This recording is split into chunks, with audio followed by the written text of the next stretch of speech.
हमारे YouTube channel पर आपका स्वागत है, जहां हम हिंदी के नैतिक कहानियों की गहराई में उतरते हैं।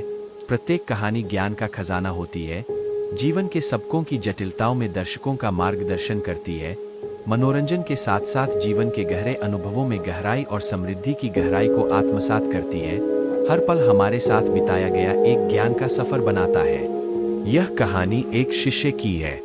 गौतम बुद्ध के मठ का यह नियम था कि उनका कोई शिष्य जब भी कभी बुद्धत्व को प्राप्त कर लेता तब उसे कहा जाता कि एक दिशा में चले जाए और आसपास के जो लोग हैं उनका ज्ञान का बोध कराना, उनकी आत्मा और चेतना को जागृत करने का प्रयास करना और उनको सद्मार्ग पर लाने की चेष्टा करना।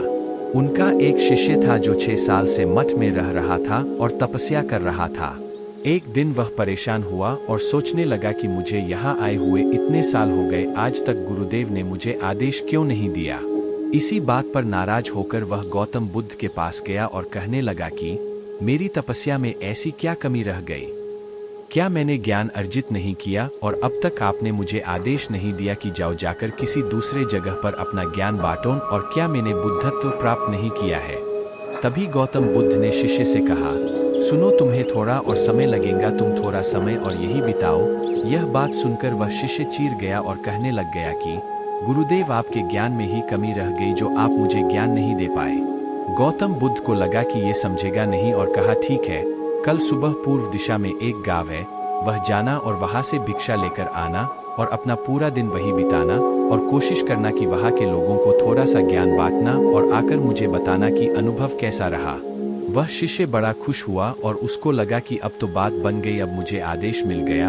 और वह दूसरे दिन सुबह पूर्व दिशा की उस गांव में चला गया और शाम में जब वापस आया तो हाथ में पट्टी बंधी थी और हाथ पैरों पर चोट निशान थे। ये देखकर गौतम बुद्ध ने उस शिष्य से पूछा कि ये क्या हाल कर लिया। तब उसने बताया कि आपने मुझे कैसा गांव में भेज दिया और वहां पर जब मैंने भिक्षा मांगी तो लोग मुझे डांटने लगे और भगाने लगे। एक व्यक्ति सिर्फ वहां पर मुझे भिक्षा दी, वो भी जमीन पर फेंककर, और कहा कि ले जाओ इसको। इतने बुरे गांव में आपने मुझे ज्ञान बांटने के लिए भेजा, अब आप मुझे कल किसी और गांव भेज देना, मैं वहां जाकर के ज्ञान देकर आऊंगा। गौतम बुद्ध यह सुनकर थोड़ा मुस्कुराए और उन्हें तो पता था कि ये कुछ कर नहीं पाएगा, और कहा कि ठीक है, अगले दिन तुम किसी और गांव जाना, लेकिन एक दिन के बाद जाना, एक दिन के लिए मठ में रुक जाओ। अब की बार गौतम बुद्ध ने अपने दूसरे शिष्य को उस गांव में भेजा जहां अपने उस शिष्य को भेजा था, और शाम में जब वह शिष्य वापस लौटा तो उसकी भी हालत वही थी और हाथ पैरों में चोट लगी और पट्टी बंधी हुई थी। गौतम बुद्ध ने पहले वाले शिष्य के सामने दूसरे शिष्य से पूछा कि हुआ क्या था। तब उसने कहा कि जिस गांव में आपने मुझे भेजा था वह के लोग बड़े भोले भाले हैं, भिक्षा दे नहीं रहे थे, और एक व्यक्ति ने मुझे जमीन पर फेंककर भिक्षा दी और मैंने उसे स्वीकार कर लिया और उसे आशीर्वाद दिया कि तुम्हारा कल्याण हो। तो वह व्यक्ति चौंक गया और कहने लगा कि आप गजब के इंसान हो, मैं आपको जमीन पर फेंककर भिक्षा दी और आप मुझे कल्याण हो का आशीर्वाद दिया। तब मैंने उसे कहा कि मैं अपना कर्तव्य निभाऊंगा और आप भी बड़े दानी हैं और आपने मुझे भिक्षा दी है।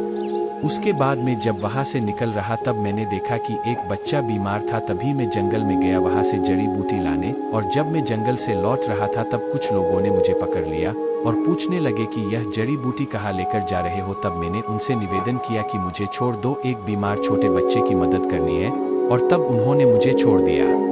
जब मैं गांव में वापस आकर उस बच्चे की मलहम पट्टी कर रहा था तभी गांव वाले मुझ पर हमला करने लगे। तब उस दानी व्यक्ति ने, जिसने मुझे जमीन पर फेंककर भिक्षा दी थी, उसने गांव वालों को रोका और कहा कि यह ठीक व्यक्ति है और इसे अपना काम करने दो। जब मैंने जड़ी बूटी लगाई तो बच्चा ठीक हो गया और सब मेरे लिए तालियां बजाने लगे।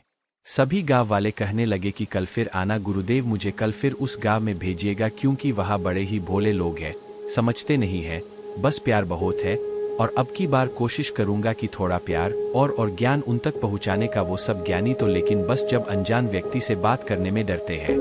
वो जो पहला शिष्य था जो एक दिन पहले उसे गांव में गया था, वह उन दोनों की सारी बातें सुन रहा था और समझ भी रहा था। वह गौतम बुद्ध की चरणों में गिरकर बोला कि गुरुदेव, कमी तो मुझ में ही थी, आपने ज्ञान तो बहुत सारा दिया लेकिन मैं उसे आचरण में नहीं ढाल पाया, और मैं अहंकार को ऊपर रखा और उस गांव के लोगों को पहचान नहीं पाया और मार खाकर चला आया। और मार तो इन्होंने भी खाई, लेकिन इनका अहंकार मिट चुका है और ये समझ चुके हैं कि वह लोग भोले भाले हैं और हमें उनसे अलग तरीकों से व्यवहार करना होगा और ज्ञान को आचरण में ढाल कर उन लोगों तक पहुँचाना होगा।